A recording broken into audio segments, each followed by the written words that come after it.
Mga kababayan, ngayong araw po ng Biyernes, January 16, 2026, patuloy po nating minomonitor ang pagkilos at galaw po ng Bagyong Ada. Mas lumalapit pa po ito sa Eastern Visayas at ilang bahagi po ng Bicol Region.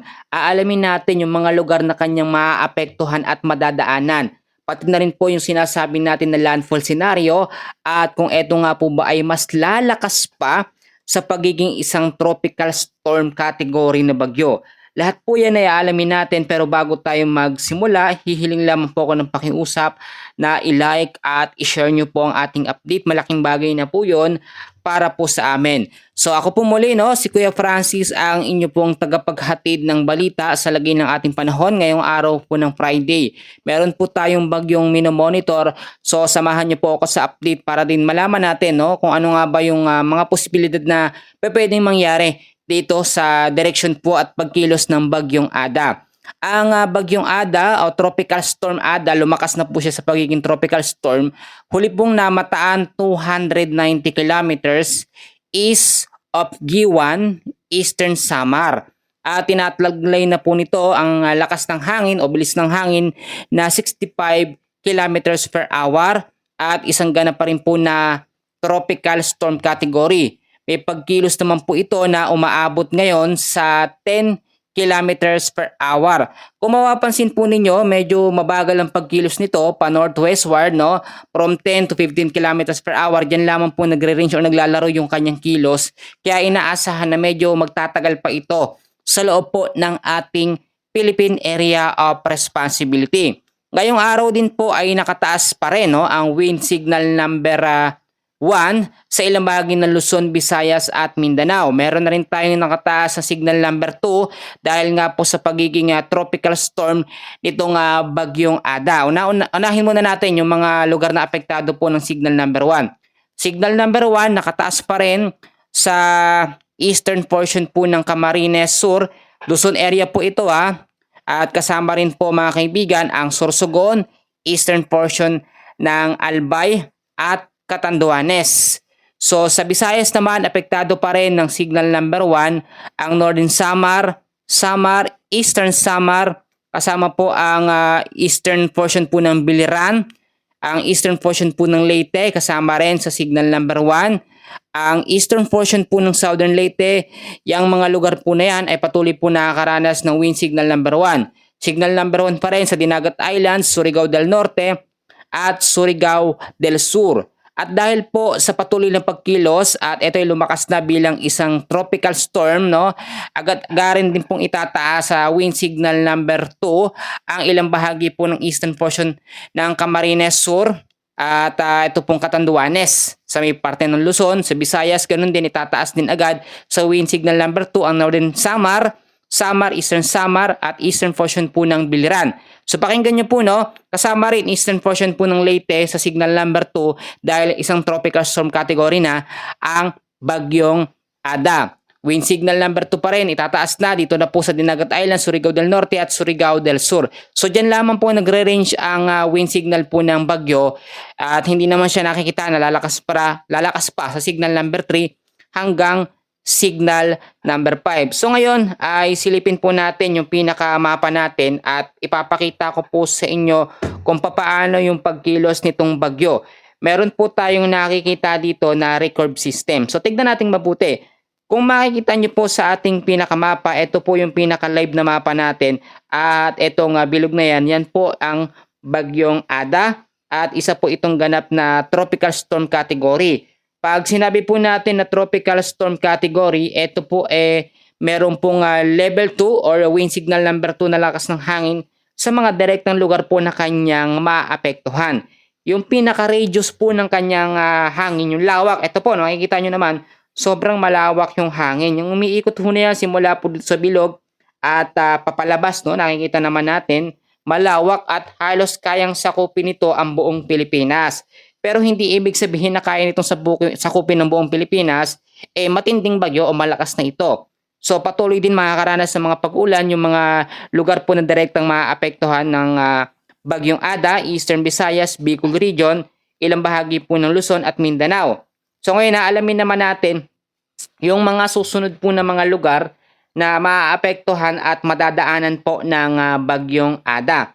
So mamayang hapon po no ng alas 2, 235 kilometers east of Borongan City, Eastern Samar po ang magiging lokasyon ng bagyong Ada. So kung makikita nyo no, medyo mahina lang yung sirkulasyon ng kanyang hangin at safe tayo sa banta ng typhoon o super typhoon category na bagyo. Kung yung iba nakikita nyo sa update at sinasabi ito ay magiging sobrang malakas na bagyo, hindi po.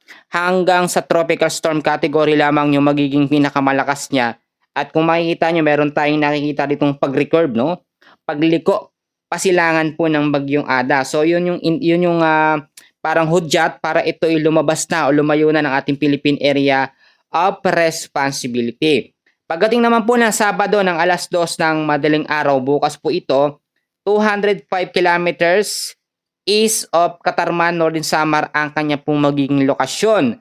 At alas 2 ng hapon, Sabado pa rin po, ay 165 kilometers east of Vera Catanduanes ang kanyang magiging lokasyon. Pagdating naman po ng Sunday po ng alas 2 ng madaling araw, 145 kilometers east of northeast of Vera Catanduanes pa rin ang kanyang magiging lokasyon. Linggo po ng alas 2 ng hapon, 160 kilometers east northeast of Vera Catanduanes pa rin ang kanyang magiging lokasyon. So, kung mapapansin ho ninyo, halos hindi nagbabago yung mga lugar na kanyang dinadaanan. Kasi nga po, no, nasa 10 to 15 kilometers per hour po ang bilis ng kanyang pagkilos. Medyo mabagal ho. Kaya nag-i-stay po siya ng matagal sa ating bansa. So, ang tanong ng mga kababayan natin, kailan ba ito actually talaga no o lalabas ng ating Philippine Area of Responsibility? Sa huling pagkatala po natin, inaasahan po na lalabas pa ito ng ating Philippine Area of Responsibility by next week pa. Dahil kung makikita po ninyo, sa kanyang pinaka-area of probability, ito po yung pinaka-area of probability niya, which is yung parang apa yung sinusundan natin. Yung kanyang nagiging direction. Ito ilalayo pa no, ng ating PAR pagdating pa po ng Tuesday hanggang sa Wednesday, sa Thursday. Yan yung mga araw po sa pagitan ng araw na yan. Diyan po yan lalabas ng ating PAR o Philippine Area of Responsibility. Ito po kahit hindi po nakikitaan ito ng banta na magiging isang typhoon o super typhoon category na bagyo, nagdudulot naman ito ng mga consistent or mga malalakas na mga pag-uulan sa mga direktang lugar po na kanyang maapektuhan. Alamin po muna natin ngayon kasi no, dahil po sa patuloy na pagkilos ng bagyong Ada ay meron po tayo nakataas na heavy rainfall warning. Meron tayong yellow and orange warning. So ibig sabihin ito yung mga dami ng ulan na mararanasan po sa mga direktang lugar na madadaanan po ng trap or extension po ng hangin ng bagyong Ada. So ngayong araw po no, meron po tayong 50 to 100 mm sa dami ng pag-uulan dito po sa may Northern Samar, Eastern Samar, Samar, Biliran, Leyte, Southern Leyte, Dinagat Island, Surigao del Norte at Agusan del Norte. Yung mga lugar po na yan, especially po yung mga low-lying areas, mag-ingat po kayo sa banta po ng mga posibleng pagbabaha at landslide po sa mga landslide prone area.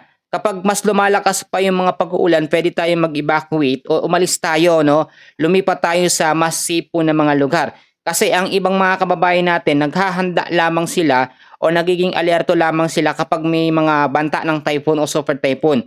Yung iba, binabaliwala pag mahinang bagyo. Pero lagi ko sinasabi, pinapaalala ko sa inyo, kahit po mahina ito o hindi naman ito yung super bagyo talaga, may mga tendency pa rin ito magbigay ng mga consistent or mga malalakas na mga pag-uulan. So maging alerto pa rin po tayo. Meron naman din po ngayong hapon po sa Catanduanes 100 to 200 mm sa dami ng pag-ulan. Catanduanes, Albay, Sorsogon, Northern Samar at Eastern Samar. Ngayong araw din po meron po tayong inaasahan din mga kaibigan ko ng 50 to 100 mm sa dami ng pag-uulan. Ngayong araw po hanggang bukas po ito sa Camarines Norte po, Camarines Sur, Masbate, Samar, Biliran, Leyte, at Southern Leyte. Sabado naman po ng hapon hanggang sa Sunday po ng hapon, 100 to 200 millimeters sa dami ng pag-uulan. Medyo madami po ito, orange warning po ito. Diyan po sa may Catanduanes, Camarines Sur. At merong 50 to 100 millimeters na dami ng pag-ulan sa may Albay at Camarines Norte. So lahat po ng mga lugar na binanggit natin ay pinaghahanda po at pinag-iingat sa mga posibleng banta po ng mga pagbabaha sa mga low-lying areas at landslide po sa mga landslide prone area. At halos po lahat ng mga lugar na binanggit ko, parte po ng Luzon, Visayas at Mindanao, yung mga apektadong lugar po ng trough or extension ng bagyong Ada ay nakataas po ang wind signal number 1 hanggang signal number 2. So hindi naman na ito lalakas sa mas malakas pa dahil tropical storm category po ito. So ngayon, ipapakita ko sa inyo mabuti na itong bagyong Ada ay meron pong nakikitang landfall scenario, yung pag-record. Dalawang scenario po ang ating tinitingnan dito. Kung makikita nyo sa kanyang pinaka-exact na mapa o area of probability, medyo maigsi lamang o halos dikit-dikit yung kanyang pwesto, no? Yung pwestuhan po niya, ito po yung pwestuhan niya kung saan siya dadaan. Binanggit ko yung mga lugar kanina. Dito sa area po nito, pagdating po ng araw po ng Sunday, alas 2 po ng hapon, meron pong pag-record or pagliko o biglaang pagliko, pasilangan po ang bagyong Ada hanggang sa Monday at hanggang sa Tuesday. So ipanalangin natin na ito po ay magtuloy-tuloy at hindi na po muling bumalik, no, dito po sa ating landmass. Hindi rin naman ito nakikitaan ng potential 100% na maglalandfall sa ating Philippine landmass, which is dito po yan sa may bandang Eastern Visayas at sa may Bicol region. Yan po kasi yung mga area na mas direkta pong maapektuhan at maaabutan o madidikitan po ng trap or extension po ng hangin ng bagyong Ada. Bagamat hindi naman ito masiguradong maglalandfall, pero yung trap po niya or extension ng kanyang hangin malawak. So ito po kasi yung pinakamata, yung pinakasentro po ng bagyo, at yung hangin naman niya na umiikot sa paligid po niya, yan po yung trap o yung pinaka-extension po ng hangin. Malawak po, no? Kung mapapansin ho ninyo, talagang yung radius po niya ay umaabot po, sakop po ang buong Pilipinas. Pero lagi kong pinapaalala, may kaibahan po ang bagyong Ada sa mga malalakas na bagyo. Ang bagyong Ada po, ngayong araw po, no, hanggang sa tanghali sa hapon, may mga tsansa o mataas na ang tsansa ng mga pag-uulan sa mga direktang lugar po na aking binanggit. Tulad na lamang po sa Northern Samar, sa may Eastern Samar, Biliran, Leyte, Southern Leyte, Dinagat Islands at Surigao del Norte. Umaga pa lamang hanggang sa tanghali hanggang sa hapon may mga tsansa na ng pag-uulan. Sa Catanduanes, Albay, Sorsogon, Northern Samar at Eastern Samar, umaga pa lamang may mga pag-uulan na pong mararanasan sa mga lugar po na yan. Kasama rin dyan ang ilang bahagi po ng Camarines Norte, Camarines Sur, Masbate, Biliran, Leyte at Southern Leyte. So mag-ingat po tayo. So kahit nakikitaan natin ito ng pagliko, hindi natin pwedeng baliwalain. Alam nyo, pag sinabi po natin na tropical depression or tropical storm category na bagyo, hindi naman niya nagbibigay ng sobrang lakas po ng hangin na umaabot sa signal number 4 hanggang signal number 5. Pero ang mga mahihina pong bagyo tulad na lamang po ng bagyong Ada, hindi naman ito categorized bilang isang malakas talaga na bagyo. Hindi naman ganoon kalakas ang hangin nito, pero yung mga pag-uulan po na ibibigay nito, may dudulot nito sa mga lugar na kanyang masasakop or matadaanan ay halos tuloy-tuloy po. So ang tsansa ng mga pagbabaha lalo na po sa mga low-lying areas yan sa Bicol region, Eastern Visayas, ilang bahagi na Luzon at Mindanao ay mataas ang tsansang magkaroon po ng mga pagbabaha. Lalo na rin yung mga nakatira sa taas ng bundok, sa paanan ng bundok, mag-ingat po tayo sa banta po ng mga posibleng pagguho ng lupa. Hindi pa rin tayo safe, no? Lalo na po yung mga mangingisda natin, bawal din po munang pumalaot. Lagi kong sinasabi, meron tayong gale warning, lalo na po sa mga malalapit po sa karagatan, yung nakatira po dyan. So eto, lagi kong sinasabi sa inyo, kapag ganito pong meron tayong bagyo, napaka-importante na lagi nyo pong antabayanan yung ating mga update. Maaga pa lamang po nagbibigay na ako ng update para yung mga kababayan natin, madaling araw pa lang po gumigising, alam na yung lagay po ng ating panahon. Uulitin ko na ang bagyong Ada o tropical storm Ada ay medyo maliit pa yung tsansa na direktang maglandfall po sa Eastern Visayas at Bicol region dahil kung titignan ho ninyo, eto kasi yung dadaanan ng bagyo, no? Talagang may pag-record yan. So ang good news dito, yung pag-record niya. So ang ibig sabihin pag nag-record siya, yun na, mababawasan na yung epekto nito sa mga direktang apektado ng lugar ng trap or extension po ng hangin ng bagyong Ada. Ang wag lang po mangyari dito kasi meron din tayong nakikitang high pressure dito sa taas. Ito kasi may posibilidad na itulak pababa. Ito nga po ang pinaka-area of probability or yung pinaka-direction po ng bagyo. Nangyayari yan. Pero ngayon kasi mas inoobserbahan natin kung papaano kikilos itong bagyo habang tinatahak niya yung kanyang daan. No? Meron na kasi yan nakikitang daan mga kaibigan. Pero lagi ko sinasabi na nagbabago pa yan time to time, day by day. Bukod po dyan sa bagyong Ada, present din ang northeast monsoon or hanging amihan dyan po sa may bandang hilaga po ng Luzon. Kasabay pa rin ito ang high pressure. So ang sinasabi ko sa inyo, dahil sa amihan or northeast monsoon, nalilesen po yung isang sama ng panahon or bagyo para lumakas po sa pagiging typhoon o super typhoon category. Kaya kung mapapansin nyo, yung mga naka-green po na yan po yung tinatawag natin na tropical storm category po na bagyo, no? So wala tayong nakikita anumang kulay, ibig sabihin hanggang sa lumabas ito ng ating Philippine Area of Responsibility ay mananatili po ito sa pagiging tropical storm, no? Yan po ay magandang balita para sa atin, no? Hindi man ito magiging super bagyo, pero mag-ingat po tayo. Yung pangalawang paalala ko, lagi ko po sinasabi, Eastern Visayas, Bicol region, ilang bahagi ng Luzon, mag-ready po, no? Yung mga basura na nakakalat po sa daanan, sa mga kalsada, sa tapat natin, linisin po natin ngayon. I-expect na natin dahil meron tayong nakataas na heavy rainfall warning, ang mga bugso po ng mga pag-uulan, no? Binanggit ko yung mga lugar kanina at yung mga nakataas po sa orange warning, lalo na po yan, medyo mag-ingat, no? Ano ba yung mga lugar na nakataas ang orange warning? Kasama po dyan ang Catanduanes, ang Albay, Sorsogon, Northern Samar at Eastern Samar. Yan po ay merong 100 to 200 mm sa dami ng pag-ulan. Sapat na sapat po yan para magpabaha sa mga low-lying areas. Kaya mag-ingat po, linisin natin yung kapaligiran natin, i-separate natin ang mga plastic, ilagay sa maayos na tapunan ang mga basura para hindi po kumakalat at hindi po bumabara sa mga kanal. Yung pangatlong paalala ko, ngayon pa lamang po, dapat meron po tayong mga go bags, no? Emergency bag and kit. Dahil po pag mga ganitong senaryo ay kinakailangan nating naka-ready. So magre-ready lang ba tayo pag may mga super typhoon, may mga typhoon na malalakas? Hindi po.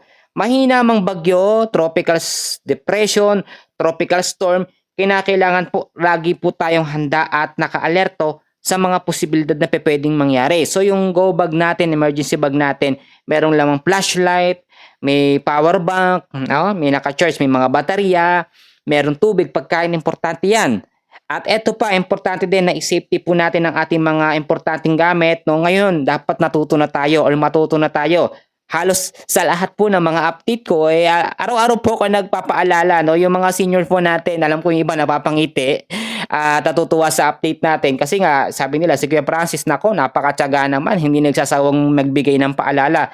Ito po kasi trabaho ko po talaga para po sa ating mga kababayan at yung suporta nyo lang, okay na po ako doon. Yung mga nanay, mga senior natin, mga lolo at lola natin dyan, yung iba alam ko napapangiti ko at natutuwa din sa akin. Salamat ho, no? Pa-comment po ng pangalan nyo kung taga saan din po kayo para ma-shoutout ko po kayo sa next update natin.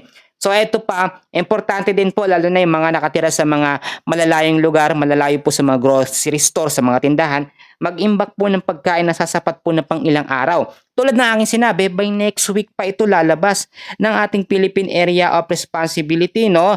At ito Tuesday hanggang sa Thursday pa po lalabas. Pero may mga chance na pwede itong bumilis ang paglabas kapag ang kanyang pagkilos po bumilis po sa 20 to 25 kilometers per hour yung pagkilos po ng kanyang hangin. So dahil nga nasa 10 to 15 kilometers lang yung bilis ng kanyang hangin, medyo mabagal yan. Kaya natatagalan itong lumabas pa ng ating Philippine Area of Responsibility.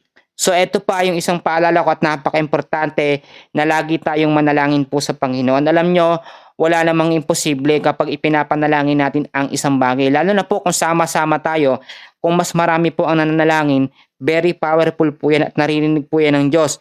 Ang bagyong Ada, hindi natin ito dapat katakutan. Hindi tayo dapat mangangamba o matakot tayo kapag may naririnig tayong bagyo or meron tayong bantaan ng bagyo. Kaya nga po dito sa channel natin, like kong ine-explain na relax lang. Basta maging handa sa mga posibleng mangyari, safe tayo. At syempre kung may Diyos po tayong nananalangin na pinapanalangin na natin or nagpipray tayo sa Diyos natin, safe po. Hindi tayo mangangamba, no? Lagi ko sinasabi, panalangin natin na ito ay humihina pa, no? Or mag-recover agad at hindi na po maminsala pa dyan po sa Eastern Visayas, Bicol Region, Luzon at sa may area po ng Mindanao. Kaya naman po, ito pa, no? Yung mga papasok po sa eskwela, sa trabaho ngayong araw po ng Friday, yung mga motorista natin, ugaliin po magdala ng payong, jacket, kapote, panlaban ho ito sa mga biglaang bugso po ng mga malalakas na mga pag-uulan, lalo na sa hapon po at sa gabi. Meron tayong bagyo ngayon, so mas maganda na yung safe tayo, nakahanda at ready po sa banta ng bagyo. So mga kaibigan ko, mga kababayan, yan po muna ang update natin sa lagay po ng ating panahon. Mag-update po muli ako sa mga susunod na kaganapan sa lagay ng ating panahon. So dyan lang kayo and please don't forget to like and subscribe. Maraming salamat po at God bless po sa inyong lahat.